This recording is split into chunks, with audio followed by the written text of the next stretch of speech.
Hello, Taurus. Welcome to the Plaid Sheep Oracle. This reading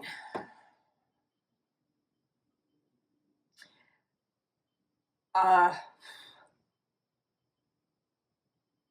hard to know a little bit how to begin.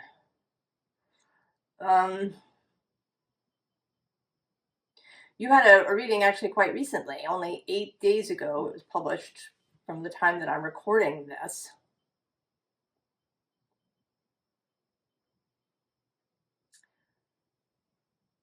So you came up sooner kind of than I expected. But there's some kind of energy now of desire, of blossoming. It's like the earth is just wanting to burst with growth, with flowers, with energy, with life. The life force is just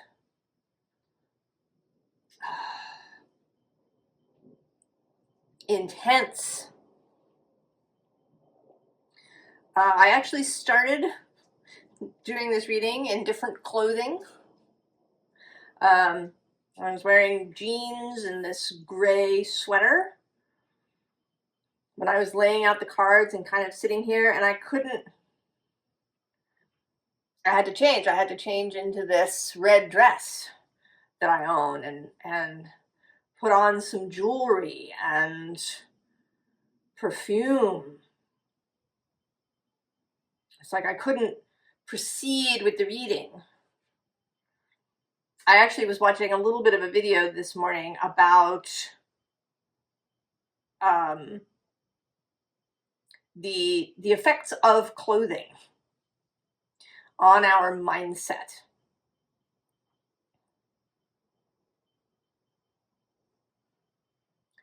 So this is important.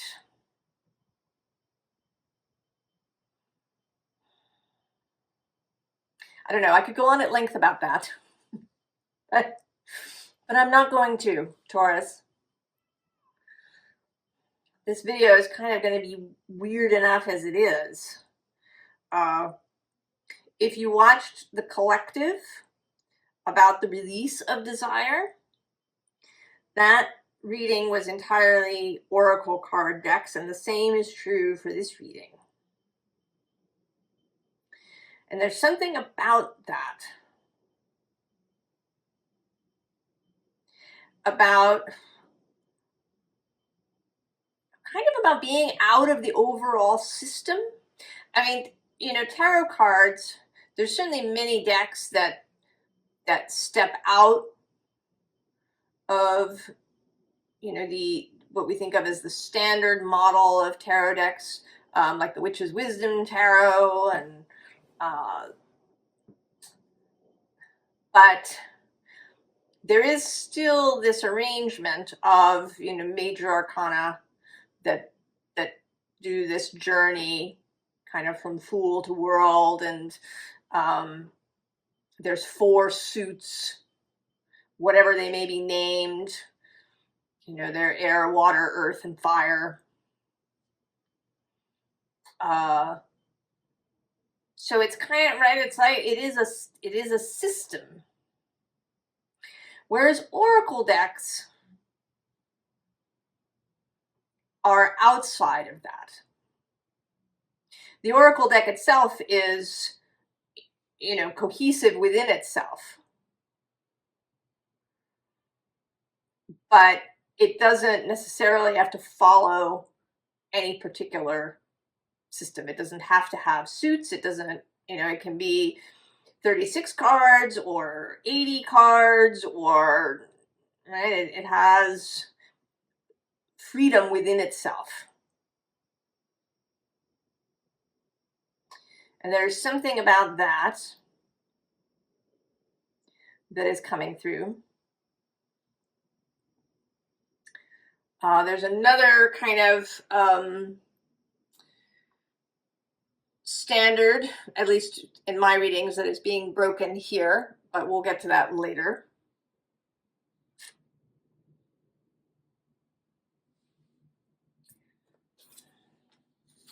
The card that comes out here is the healing of the mother line. Healing ancestral work, mother line growing up. I think it's less about the mother line specifically as it is just our history. Whatever was happening in our family and in the larger human family and society.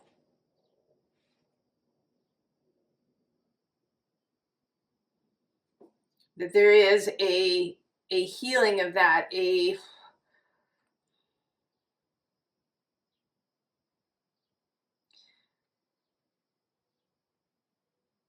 don't want to say a rebirth exactly,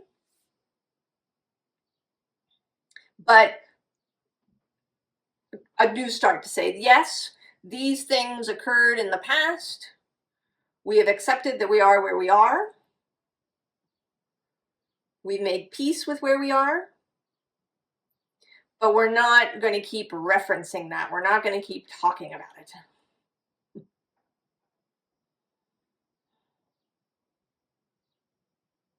Because we can certainly get stuck in that.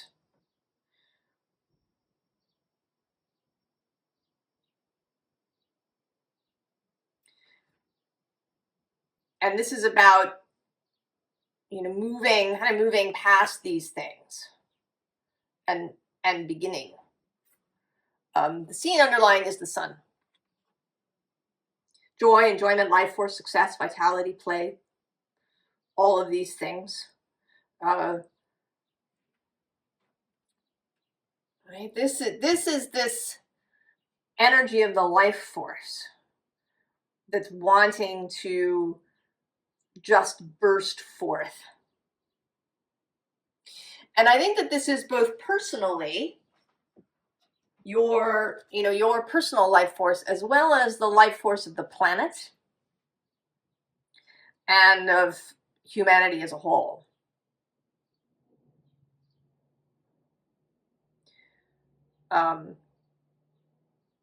Right? We are an influence on the planet. There is a way in which, so much of humanity having this really constricted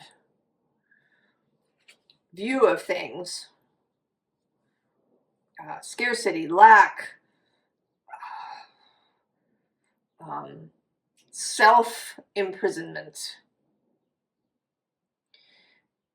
I had this new sense of the Five of Pentacles that I saw in a reading as frozen desire, as desire repressed and deferred, and it's here in this deck. We see this cold in the Five of Pentacles.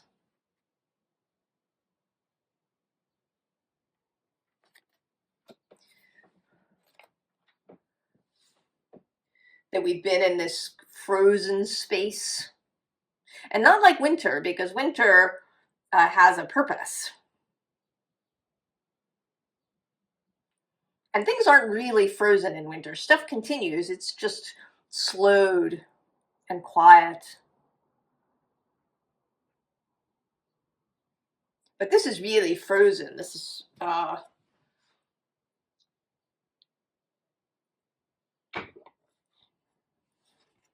where nothing is moving, a kind of absolute zero.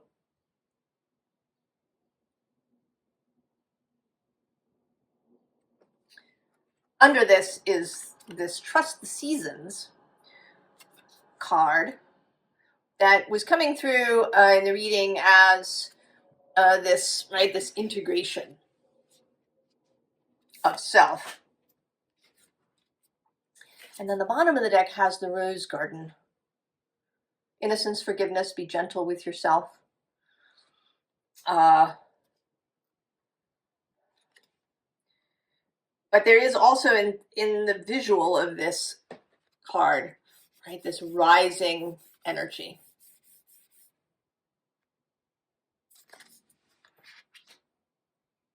And that the roses are coming out. You know, the other deck that was first has a lot of flowers in it. There was the card that was on the top of the deck when it was chosen was this wind flower card. It's a beautiful meadow with flowers. So this sense that something, right, really wants to burst through, but is being held back by this frozen Five of Pentacles feeling.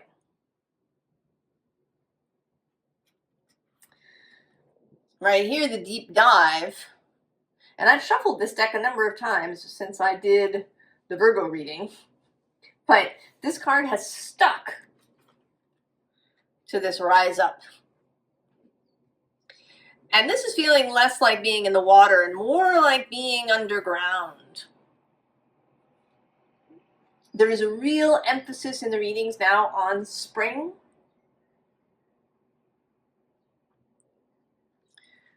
The Aries reading included a bunch of astrological points of planets entering Aries in the spring.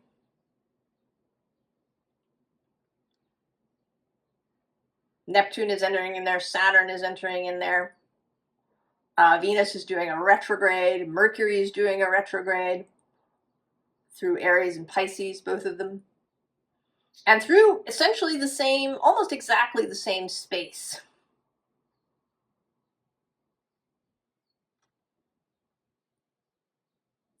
And to me, you know, the two of them plus Mars are really, right, they're about this personal, they are the most, right, 3 of the 5 most personal planets along with the sun and moon. And Mercury and Venus are really about, in many ways, about desire to me, right? The Empress and the Magician.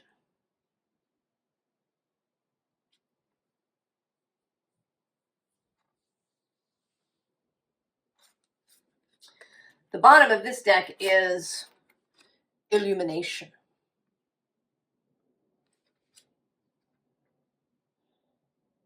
The sunrise, the dawn,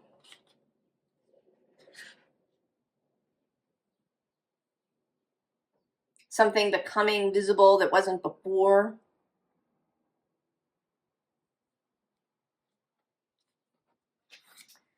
And then we have Make-A-Wish. Right here we are in our red dress.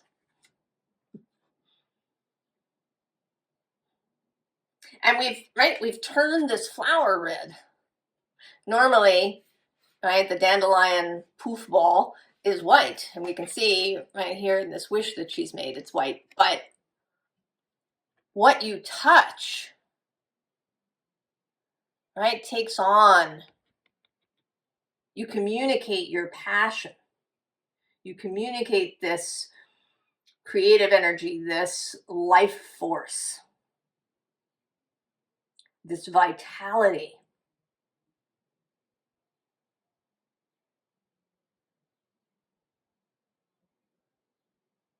And it seems to me that we've been kind of in preparation for this. A couple of years ago, we had this double new moon in Aries at 0 Aries and then at about 29 of Aries.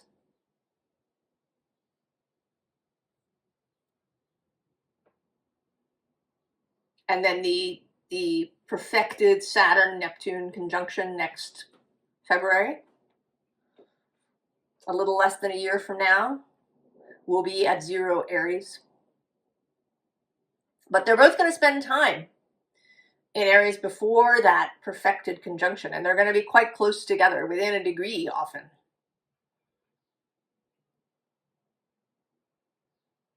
Those two, chatting, conversing, planning for that perfection. Uranus also is going to move into Gemini for a little while.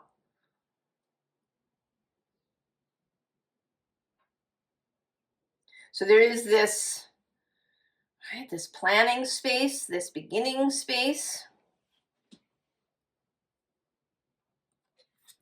And that's kind of what this feels like.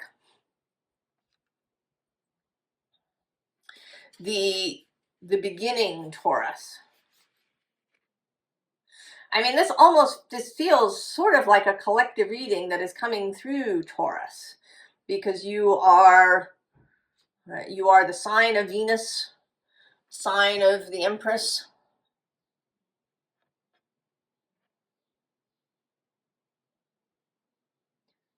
The sign of physical desire.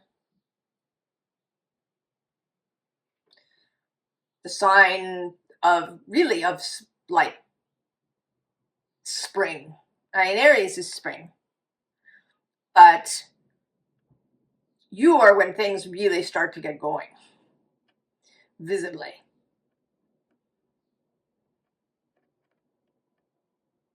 Late April into May, right? The real season of flowers.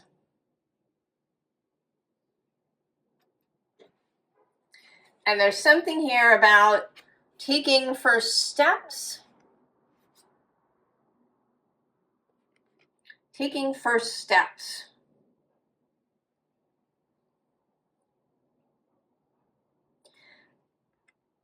I think if we wait, then we will get pushed into it. You know, and Taurus does not enjoy being pushed. Taurus can really dig its heels in. You know, if you tried to drag a bull across a field when he didn't want to go. But once a bull gets moving, then you better get out of the way.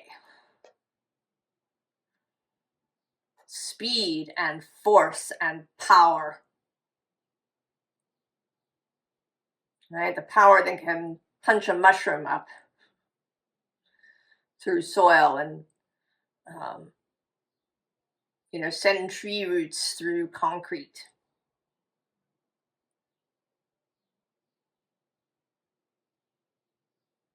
It may not be a fast power, but it's persistent.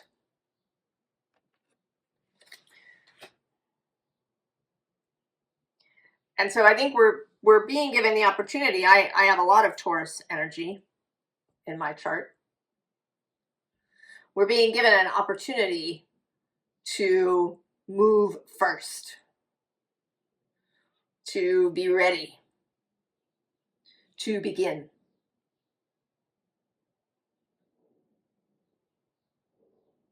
Now, Venus's retrograde begins March 1st. By that time, Mars will be moving direct. In fact, I'm recording this on February 23rd, and he turns direct tonight.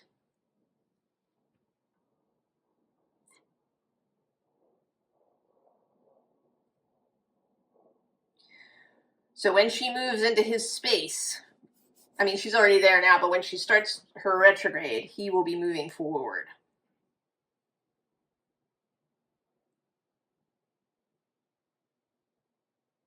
So his energy, right, will inform her time in Aries. Then there's this blessings card, right? The, you know, kind of being woken up. The time is now.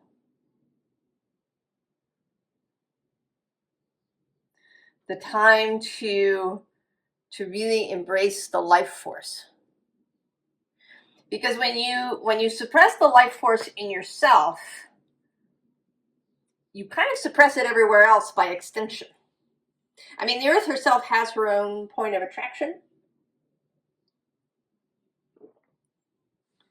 But we're all here together. We all are influencing one another.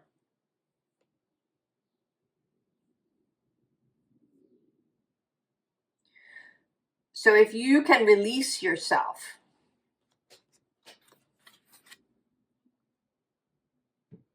you contribute to the life force being more free all over the earth. For every one of us that can really, embrace being alive. In any ways that we can do this. And I feel, I don't know, clothes are really coming out here. I've actually also been watching an old 70s TV show. And, the men are in suits. They wear hats.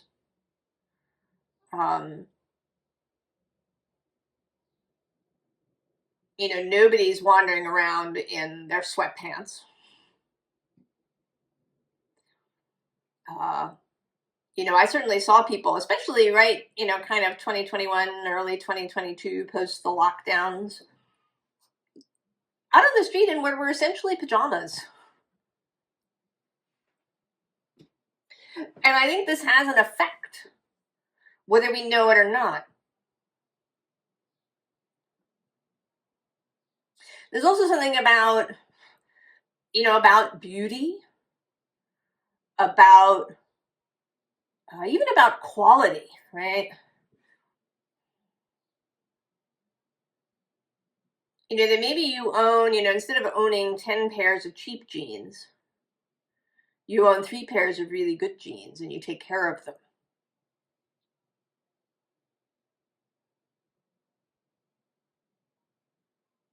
Because they mean something.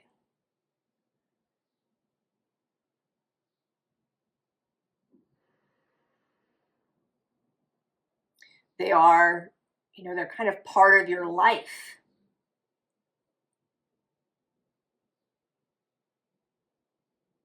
Part of your expression.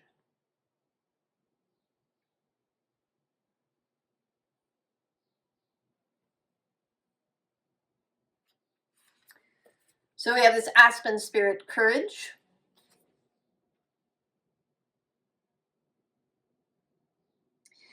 And how I'm actually seeing this today is, right, that we are in this castle, Taurus.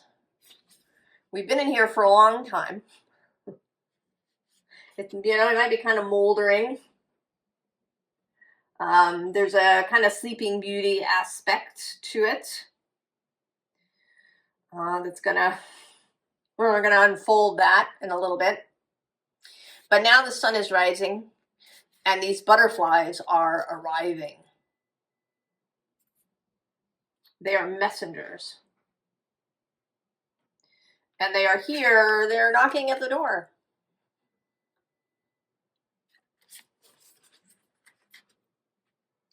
As is this unicorn who's here at the bottom of the deck. I don't see this particularly, right, as purity. I mean, the idea there is that, it was a unicorn could be led by a maiden.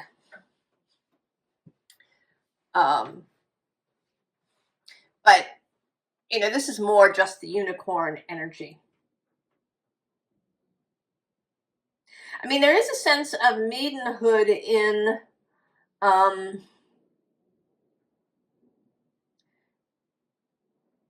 seeing the world as new, as encountering it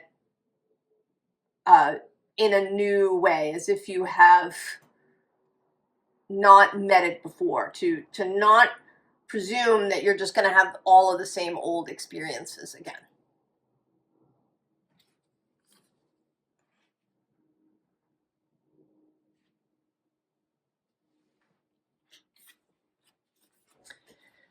Now this says growth, but right, this is us in this tower, right? We've kind of become covered.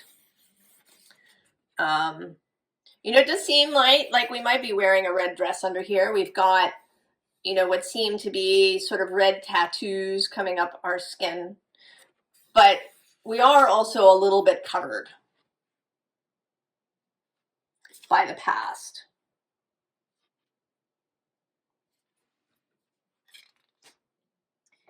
And rather than a prince showing up to kiss us awake, this energy of the magician is showing up here with this meandering path flow. So this may be related to Mercury's retrograde. I believe that begins mid-March, like March 15th, I think.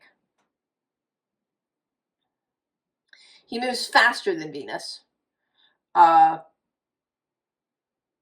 So he catches her and passes her, I think. Anyway, they meet during their retrograde.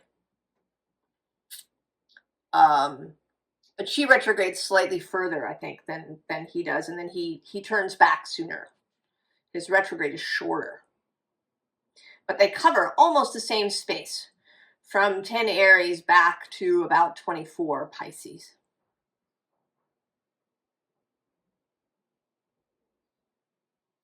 So there may be something in there, I think, for all of us, and perhaps particularly for you, Taurus, because Venus is your planet.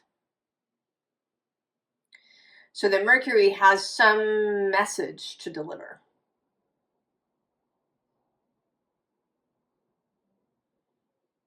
Right? You meet up, they travel together, they turn. I'm not sure when Mercury enters Taurus, but Venus enters Taurus on June 6th.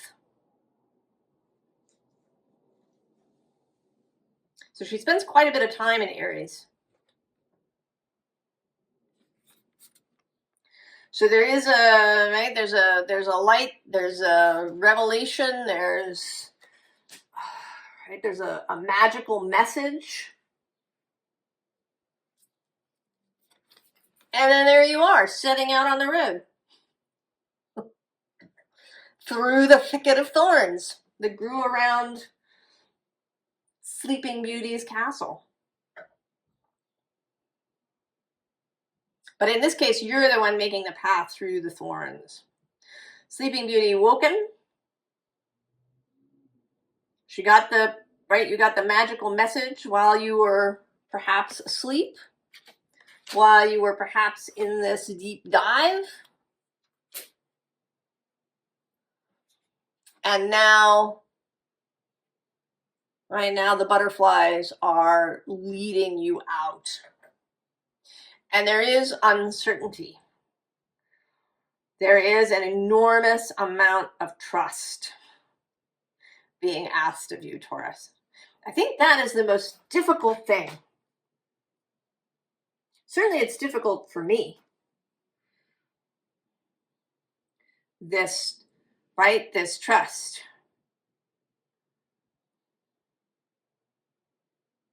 I mean, in a minor way, I needed to trust the reading.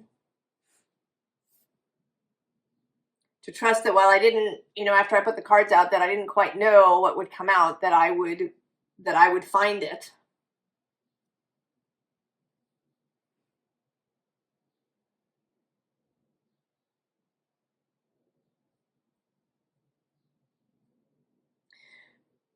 And I think that trust is difficult for us in this time period. I mean, maybe even if you had a really nurtured childhood where you felt held by your parents and your family and you felt a lot of trust, you might still have trust issues because we have them, societally, right? Do you trust information on the internet? Do you trust people that you meet? All of these things.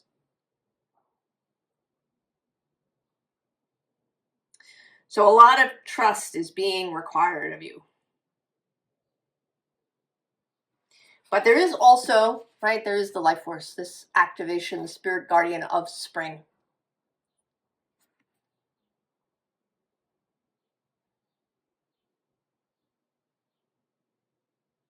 And this is Taurus season. This is a maypole for May Day, Beltane.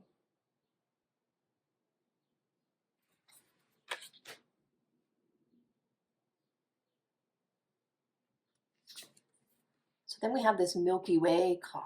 This deck hardly ever comes out. But I think there is, right, we're entering eclipse season. There's something about that, even though they are not, right, the the Taurus Scorpio is not where the eclipse happens, but you are still intertwined in eclipse season. The two eclipses are on March 14th and March 29th.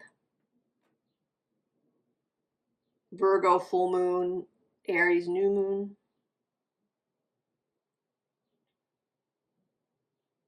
And Venus will be retrograde during those eclipses. So there's this setting out. They're setting out, not entirely knowing where you're going. Right? Getting in the boat. I'm actually now having this flash to a Pirates of the Caribbean movie. The one where they rescue Jack. And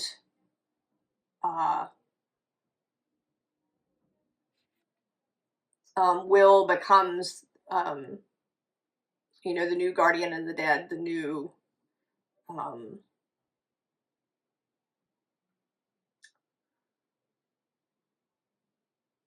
you know, now that's escaping me. Maybe it doesn't matter. But at the very end of the movie, Jack is in a little tiny boat because Barbossa has stolen the Black Pearl. But Jack has the, you know, sort of magical map. And he's going off to seek the Fountain of Youth. But he's trusting that the map will guide him truly. Right? That the map and his compass will guide him truly to his desire. New moon on the bottom. Right? And this looks a bit like an eclipse.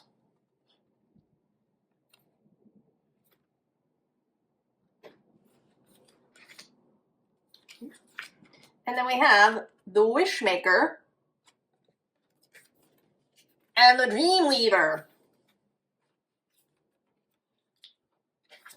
Right? The making a wish.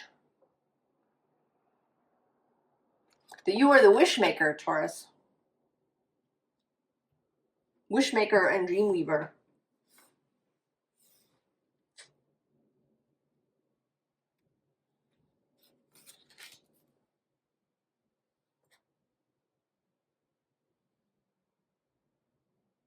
Now the next deck is the Wordless Oracle, and at the bottom of the deck, right, is the Whale.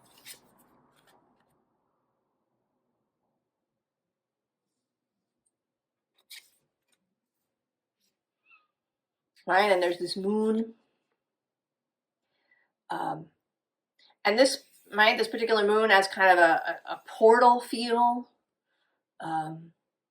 There's also shades of the Wheel of Fortune, of cycles, of passing through something.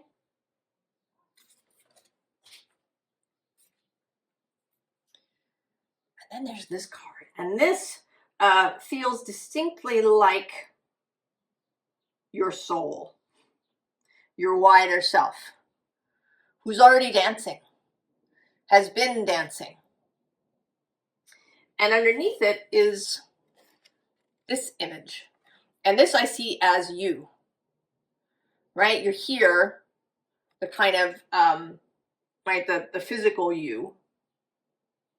This Wishmaker Dreamweaver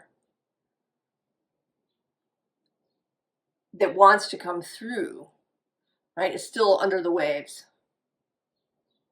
But, right, this is a little, right, it's a little obscured, more obscured than it is here. Your Wishmaker self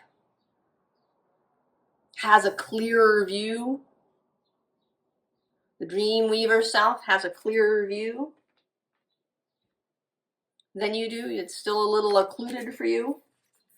There's still that, right, that sense of trust. Here with this, there may still be some clinging to the past, to that which is dead, you know, focusing more on the skull and the soil than on the blooms that are coming out.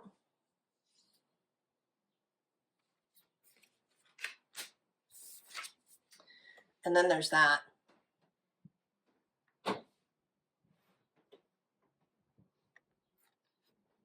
It's like a blast of the sun, right? It's making this portal completely visible to you. What was invisible before is becoming visible now.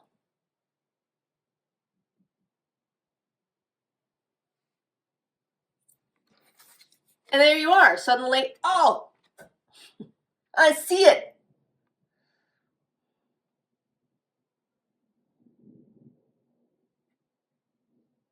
I can see it, right? Revelation all the way around your head.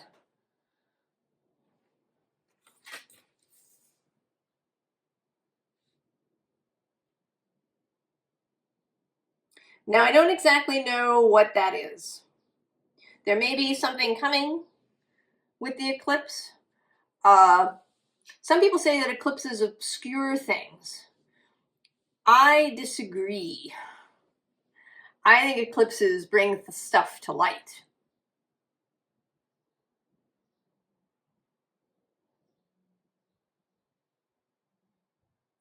Sometimes they may, you know, a lunar eclipse, you know, not so much bringing something to light, but being able to view it in a different way. Right, in a lunar eclipse, the moon is still there, but generally it turns red because of the Earth's shadow across it. But you can still see it. It's just you're seeing kind of a different aspect of it.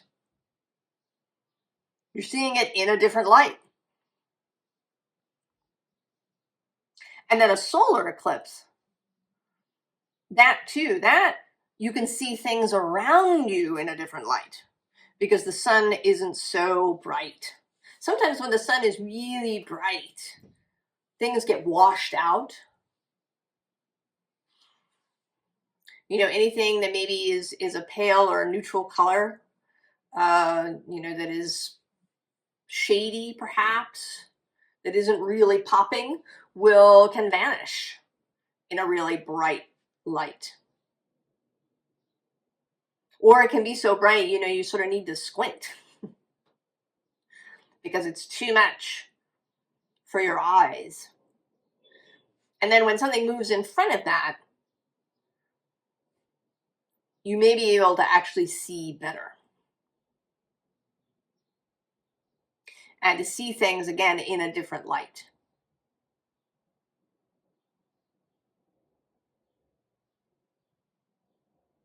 So it could be that there is something about these eclipses. It might be something about the Venus and Mercury retrogrades. All of the above. That is going to make this especially visible. But there is a call here to not wait for that. To move into the uncertainty. To trust. To release the life force, to release your desire, to release your passion, your, you know, and it might be an individual passion for something in particular. The release of desire reading was about that, about focusing on some specific thing. But it can also be, you know, just, right, like a passion for living, for being alive.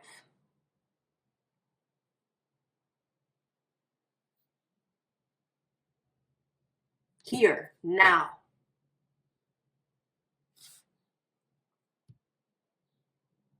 Now, the advice that's come out has also come out from the Rose Oracle. I feel like maybe that's happened once before. And one, we have this fertile void. This was out in the desire reading as well. inner winter, rest, patience, potency, secret beginnings. So that, right, that Five of Pentacles, right, this inner winter, coming out of the inner winter, you know, recognizing that you're breathing roses.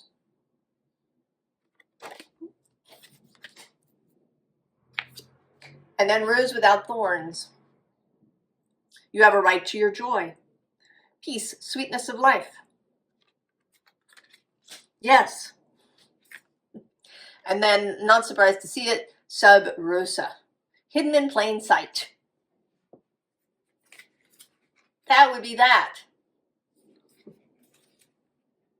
Hidden in plain sight. Mysteries, learning and teaching. Right. There's also the idea, right, of what is in the soil that is ready to burst forth. And then one more card that wanted to come out was this Hirith card from the Archeo deck. And Hirith is this idea of nostalgia for something that never was. So a calling towards something that didn't exist, but you know is going to.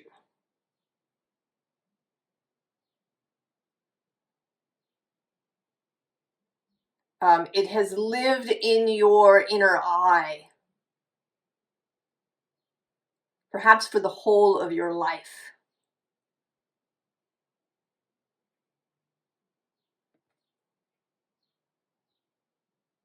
And now, right, it's like you're being drawn toward it. You know, this almost feels like, you know, like being drawn into a wormhole.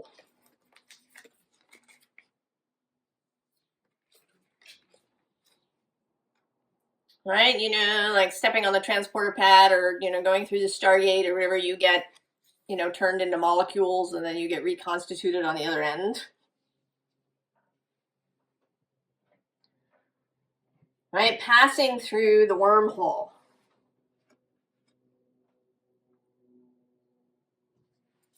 And sometimes I feel, you know, in these readings,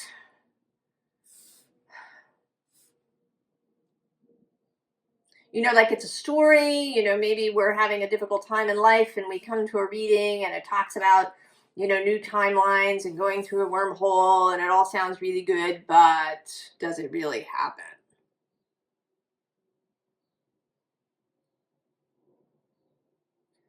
You know, is it possible? Isn't the world just in chaos? Shouldn't we be worried about all of that and not be thinking about these things? And I want to say that that attitude is this. Stop it. I mean, that message is for myself as much as for you, Taurus. The trust, the belief.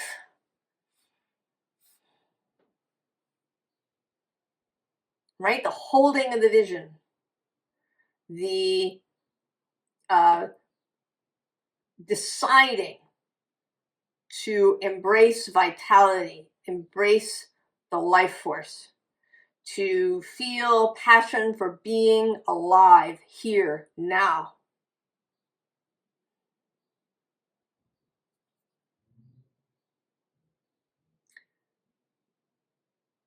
That you can do that regardless of what may be happening in your life.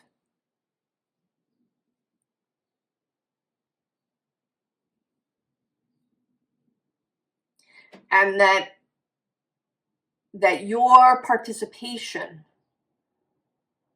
ripples out to the earth, the universe, the solar system, other people.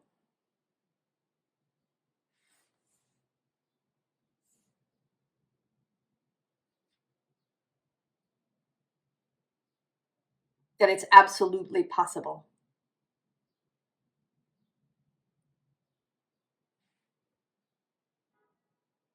Well, I hope that I hope that this is inspiring. I hope you want to engage in this, Taurus. I hope that I was clear. I know that I haven't entirely brought everything that is here but maybe it will show up in future readings. Anything that I haven't brought forward. I wish you the very, very best, Taurus. And I will see you next time. So long.